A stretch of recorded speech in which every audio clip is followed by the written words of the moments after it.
2008 Chevy Silverado 1500. No heat on driver's side. Stuck on cold. You need to replace the actuator for the hot cold door for the driver's side. So you need to go underneath the dash, get a 7mm, and you need to remove this panel. It runs around the bottom, and there's 4 screws. 1, 2, 3, 4. Okay? And this thing just drops down, and the actuator is down below. Right there, see the red connector? And it has 2 screws holding it in. It's got 3 holes, but one's a dowel pin, one's an alignment pin. So the screws are right here. There's one here. There's one on the other side. And you get to those with the 1/4-inch air ratchet with a 5.5mm socket. And then you pull them screws out, and you just pull that actuator motor right out of there. Comes straight down. Push on the carpet. It comes straight out. And then the actuator, it looks like this. All right. That's the old one. Already got the new one in there. And if the another thing you need to do is go underneath and grab hold of that door. Make sure you move it back and forth. Make sure it moves freely, so that way you know it's not stuck.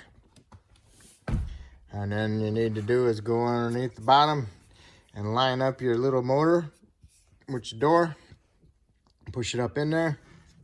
And make sure that your little dowel, alignment dowel, goes in that hole. And your 2 screws go in there. If it's way off, what you do is you plug it in, turn the key on.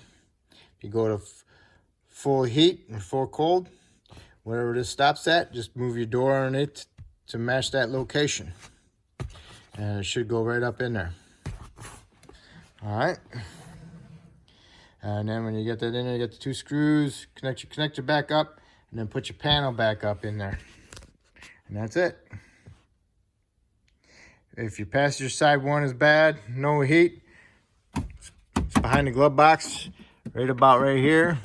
You have to remove the airbag. I got another video on that one. If I helped you out with the driver's side heat, that's great. Maybe you could subscribe to me. If you already subscribed to me, that's awesome. Thank you.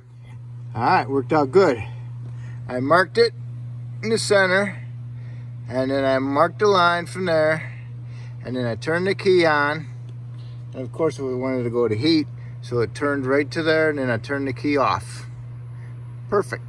So now I'm just gonna install it. Hopefully it's in the right, close enough. And before you install it, go underneath with your 2 hands and turn that door back and forth, and make sure you hear it hitting both stops, you know, because the possibility that the door might be broke. So if you turn it, you should be able to feel that it's okay. If it turns freely, it's good. If it binds up, doesn't turn very good, then you got a problem inside the dash. Duck.